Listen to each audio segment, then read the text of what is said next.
Fans of the Galaxy Note series have been kept waiting for 3 long years, but now the wait is finally over. In this video, we'll take a look at the Galaxy Note 8 with its dual camera infinity display and S Pen.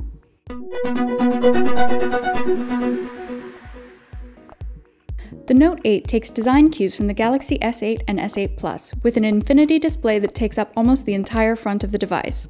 Compared to the S8 Plus, the display is only 1/10 of an inch larger, and the resolution and aspect ratio remain the same, at 2960 by 1440 pixels and 18.5:9 respectively.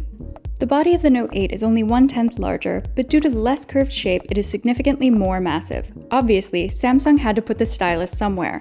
The S Pen itself hasn't changed much. There's still an 0.7mm rubber tip, as well as 4096 pressure stages. Like the phablet itself, the pen is IP68 certified water and dust resistant. Powering the Note 8 is a 10nm octa-core processor with 6GB of RAM. The device will have 64GB of internal storage, expandable via microSD card. At 195 grams, the Note 8 will have a hefty 3300 mAh battery with wireless charging capability. While the battery capacity is 200 mAh less than the S8 Plus, the battery life should prove similar. The biggest change is the camera, as this is Samsung's first flagship to feature a dual camera. Like the iPhone 7 Plus, it has a wide-angle lens and telephoto lens. Unlike Apple's though, it has optical image stabilization for both lenses, not just the wide-angle one.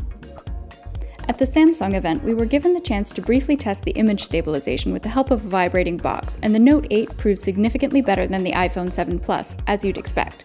Of course, we'll do a more in-depth review of this later for both the Note 8 and the next iPhone. The dual camera has two 12-megapixel sensors with apertures of f1.7 and f2.4. The wide-angle lens works with Samsung's dual-pixel autofocus. In addition to the lossless zoom, the Note 8 also has a portrait mode with a bokeh effect that can show you a preview of the sharpening depth. In addition to the final shot with a soft background bokeh effect, an unprocessed image is also stored in case it doesn't turn out to your taste. The 8-megapixel front camera has autofocus and an f1.7 aperture.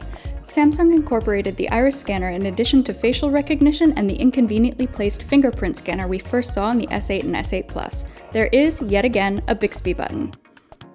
It will ship with Android 7.1.1 and a few minor software changes. For example, App Pair will launch 2 apps together in split-screen mode, and the things you draw with the S Pen can also now be sent as animated GIFs.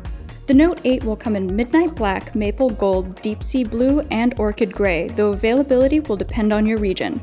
Even though we haven't had a chance to fully review it yet, we think the Note 8 is going to be a success, despite the fact that Samsung hasn't taken any big, innovative risks with this one.